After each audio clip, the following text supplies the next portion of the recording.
तो दोस्तों सबसे पहले आते हैं एसेट एलोकेशन बेस्ड फंड्स के ऊपर। एसेट एलोकेशन बेस्ड फंड हमारे पास तीन तरह के फंड्स होते हैं। एसेट एलोकेशन में एसेट की हमारी एलोकेशन के ऊपर के डाइवर्सिफिकेशन होता है। जैसे हमारा सबसे पहले एसेट होती है इक्विटीज के अंदर, कोई अगर इन्वेस्टमेंट कर रहा है म्यूचुअल फंड्स तो इक्विटी बेस्ड म्यूचुअल फंड्स हो जाएगा। कोई अगर डेप्ट के अंदर म्यूचुअल फंड्स इन्वेस्ट कर रहे हैं तो डेप्ट म्यूचुअल फंड कहलाएगा। और अगर कोई दोनों में इन्वेस्टमेंट कर रहे हैं तो ये हमारे लिए दो mutual funds hybrid mutual fund कहलाएंगे। अब इनके अंदर अपने अपने रिस्क फैक्टर्स होते हैं, अपने अपने बेनिफिट्स होते हैं। सो दोस्तों सबसे पहले म्यूचुअल फंड्स आते हैं हमारे पास equity based mutual funds. Equity based mutual funds के अंदर हमारे पास जो फंड मैनेजर होता है वो आपका इन्वेस्टमेंट करता है ओनली स्टॉक्स के अंदर। स्टॉक्स के अंदर इन्वेस्टमेंट करने के अपने फायदे और अपने नुकसान होते हैं। सबसे पहला फायदा होता है काफी अच्छी रिटर्न्स निकल के आते हैं, क्योंकि कोई भी शेयर जो होता है वो कितना भी चल सकता है, 20%, 30%, 40%, 50%, 5x भी हो सकता है, 10x भी हो सकता है। तो स्टॉक्स के अंदर काफी अच्छा पोटेंशियल होता है। अदर बना रहता है उतना ही पोटेंशियल उसमें रिस्क का भी बना रहता है, क्योंकि स्टॉक्स कितना भी नीचे भी गिर सकता है, ऊपर भी गिर सकता है। तो ये हमारे पास इक्विटी म्यूचुअल फंड्स के अंदर थोड़ा सा रिस्क फैक्टर बना रहता है। अगला अगला म्यूचुअल फंड्स है हमारा डेप्ट म्यूचुअल फंड। डेप्ट म्यूचुअल फंड के अंदर हमारे पास जो बेनिफिट हमें मिलते हैं, जो फंड्स हमारे डेप्ट में इक्विटी डेप्ट में इन्वेस्टमेंट करते हैं वो बॉन्ड्स पे इन्वेस्ट करते हैं और एक स्टेबल इनकम देते हैं, जिनके अंदर एक रिस्क भी फैक्टर भी थोड़ा सा कम होता है उसके अंदर। इसके अंदर फिक्स्ड होता है, इसके अंदर कोई रिस्क खास ज्यादा होता नहीं है। इनकी डिपेंड्स करता है, ये रिस्क फैक्टर इनका डिपेंड करता है कि इनकी क्या रेटिंग्स है। रेटिंग्स हमारी जो होता है वो गवर्नमेंट बॉन्ड्स की काफी अच्छी होती है। गवर्नमेंट बॉन्ड्स पे जो भी म्यूचुअल फंड इन्वेस्ट करते हैं उनकी रेटिंग्स की अच्छे उनके रिटर्न्स काफी स्टेबल होते हैं और काफी अच्छी इन्वेस्टमेंट मानी जाती है। ये हाइब्रिड म्यूचुअल फंड्स के अंदर फंड मैनेजर डिसाइड करता है कि हमारा इक्विटीज में कितना रेशियो होना चाहिए और डेप्ट में डेप्ट के अंदर कितना इन्वेस्टमेंट होना चाहिए, जिसकी वजह से हमारा एक कंसिस्टेंट रिटर्न निकल के आए। और एक इसके अंदर सेबी की गाइडलाइंस भी होती हैं, जिस पैरामीटर सेबी ने डिसाइड करा हुआ है, तो इस बेस पे इनको इन्वेस्टमेंट करनी होती है। अगले तरह की बात की जाए तो अगला हमारा होता है स्ट्रक्चर बेस के ऊपर। स्ट्रक्चर बेस हमारे पास दो तरह के होते हैं। स्ट्रक्चर बेस में एक ओपन एंडेड फंड होता है, जो कि हमारा कोई भी फंड्स हो सकता है, जिसके हमारे पास रिडम्पशन आप कभी भी ले सकते हैं। रिडम्पशन हमारे पास एक लिमिटेड टाइम पीरियड का टाइम होता है, उसके बाद आप इसमें कभी भी रिडम्पशन ले सकते हैं। अगर आपने आज डाला और आप कुछ समय बाद जैसे उसका रिडम्पशन का पीरियड आता है तो आप उसको अगर निकाल लेते हैं तो उसमें आपका कोई भी चार्जेस, कोई भी एक्स्ट्रा चार्जेस जो भी आपकी उसके एग्जिट लोड के अलावा और जो चार्जेस हैं वो ज़्यादा नहीं लगेंगे उसके अंदर।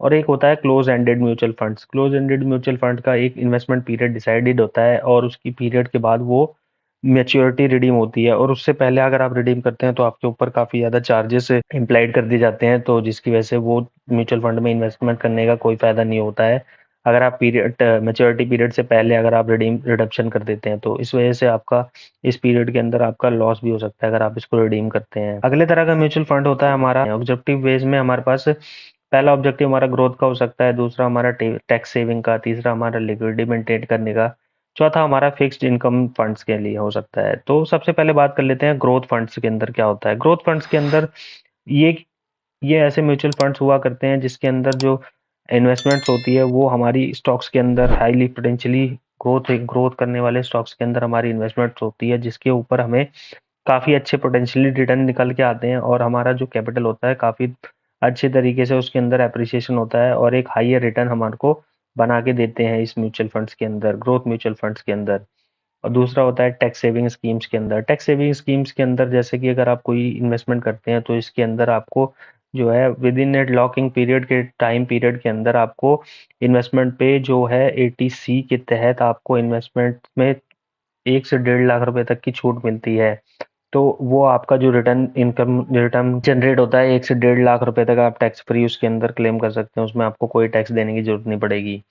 अगला होता है लिक्विडिटी फंड्स। लिक्विडिटी फंड्स के अंदर हमारे पास एक शॉर्ट पीरियड ऑफ टाइम के लिए अगर आपके पास कोई स्टेबल मनी है जिसको आप पार्क करना चाहते हैं एज एन लिक्विड के रूप में, तो आप इसको लिक्विड फंड्स के अंदर इन्वेस्ट कर सकते हैं। तो वो हमारा जो फंड्स होता है उसको आप कभी भी रिडीम कर सकते हैं। उसके अंदर आपको बहुत ज़्यादा रिटर्न नहीं मिलेंगे, लेकिन आपको खाली पड़े पैसे से अच्छा रिटर्न तो उसके अंदर मिल ही जाएगा, तो इसलिए आप उसमें भी इन्वेस्ट कर सकते हैं।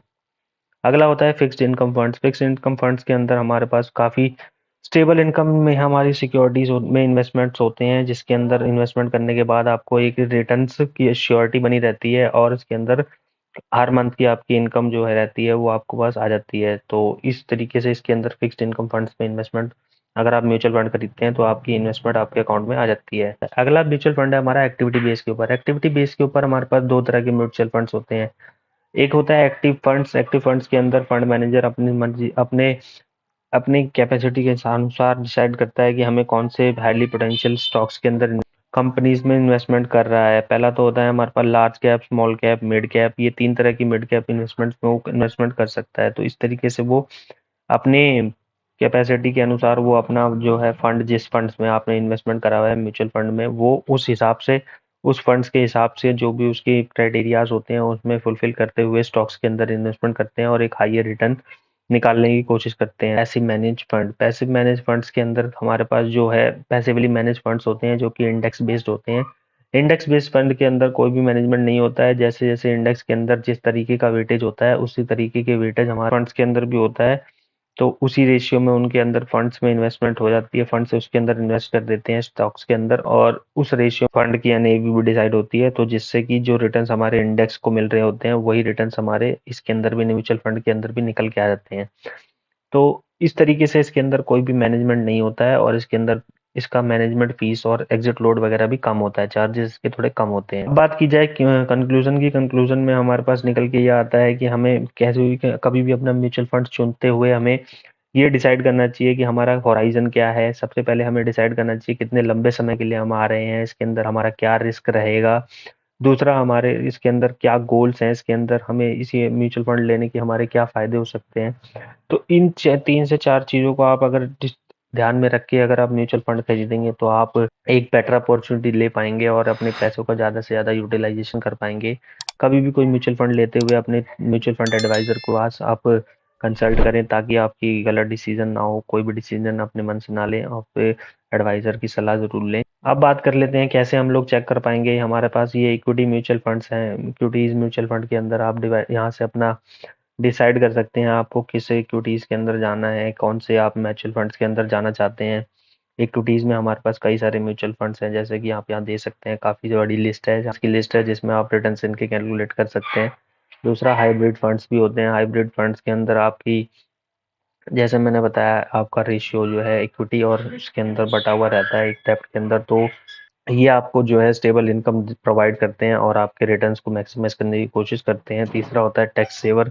टैक्स सेवर फंड के अंदर जो है आपको प्रॉफिट जो होता है वो टैक्स फ्री करने की कोशिश की जाती है और टैक्स आपको जो है 1 से 1.5 लाख रुपए तक आपका जो टैक्स नहीं लगता है आपकी इनकम पे, जो आप इनकम यहाँ से जनरेट करके ले जाते हैं प्रॉफिट के रूप में। तो ये आपके लिए एक फायदेमंद हो सकता है अगर आप इसमें इन्वेस्टमेंट करना चाहते हैं टैक्स पर्पज के रूप में, तो आप इसमें भी इन्वेस्टमेंट कर सकते हैं। चौथा होता है हमारा डेप्ट इंस्ट्रूमेंट। डेप्ट इंस्ट्रूमेंट्स के अंदर जो डेप्ट म्यूचुअल फंड्स में जो डेप्ट इंस्ट्रूमेंट्स के अंदर इन्वेस्टमेंट करते हैं वो हमारे डेप्ट म्यूचुअल फंड्स कहलाते हैं। तो इसके अंदर जो इन्वेस्टमेंट रिटर्न आती है वो 8-9% के आसपास आ जाती है, जो कि एक एफडी को बीट कर देती है। तो ये भी एक सेफ ऑप्शन हो सकता है आपकी एक मंथली इनकम के लिए।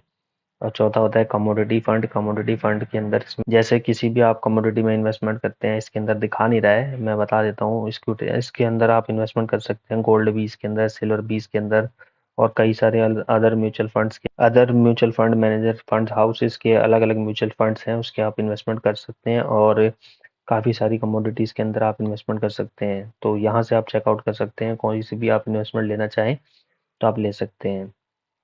उम्मीद करता हूँ वीडियो इन्फॉर्मेटिव लगा होगा। अभी के लिए इतना ही, मिलते हैं नेक्स्ट वीडियो में। Thank you very much.